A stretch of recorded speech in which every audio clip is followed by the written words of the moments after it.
Hi, I'm Patrick from Guelph Sports Massage, and today we're talking about low back pain. Before we get started, I think it's important to know how to maintain and build a strong core and a strong back. The best research I've seen to show that is done by Dr. Stuart McGill out of the University of Waterloo. His website is listed below.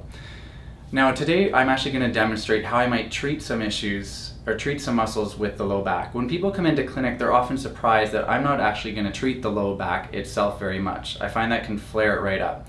So we're going to treat a lot of the muscles that act on the back. This is Arnold. He's got a dislocated shoulder, he's got some torticollis, he's been around for a while.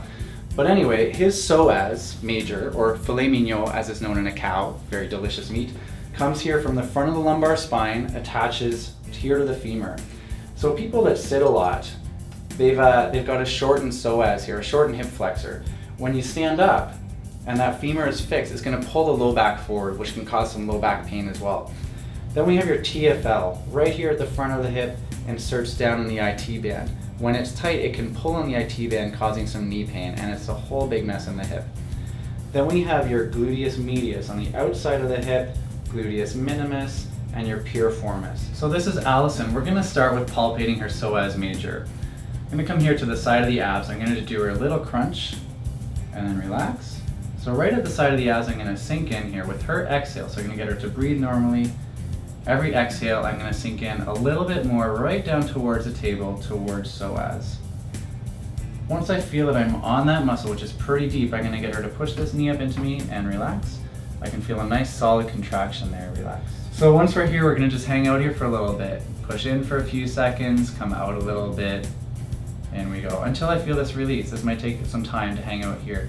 Then I'm going to come out nice and slowly. Then we're going to move to the TFL. This muscle that's right here on the front of the hip. So relax your leg. I'm going to move her leg up, make sure it's nice and loose and relaxed. Flex the hip a little bit, and I'm going to sort of stretch this out as I'm compressing on this area. Often feels really good. How's that feel? Feels really good. Good. One more time there. So that's your TFL. Then I'm going to find her iliac crest right here. Come into the outside of it. I'm going to get her to lift up that knee, and that's her glute med right there. Bring that up. So then we'll do some dynamic stuff for this muscle right here, which often is a little tender, but feels really good. I always want to make sure that they're not in too much pain. Then we're going to move to the piriformis muscle, which can cause some altered sensation from the knee down. We're going to come right off that bone into here, sink right in, and up you go. This muscle is really important to work on during a massage to help with the hip, the knees, and the low back. One more time there. So this is the way really that I treat the low back. I don't actually do too much to the low back itself because I don't want to flare it up, but I find this really helps ease things off quite nicely. Remember that our bodies want to stay active, and thank you for watching this video. Stay tuned for more.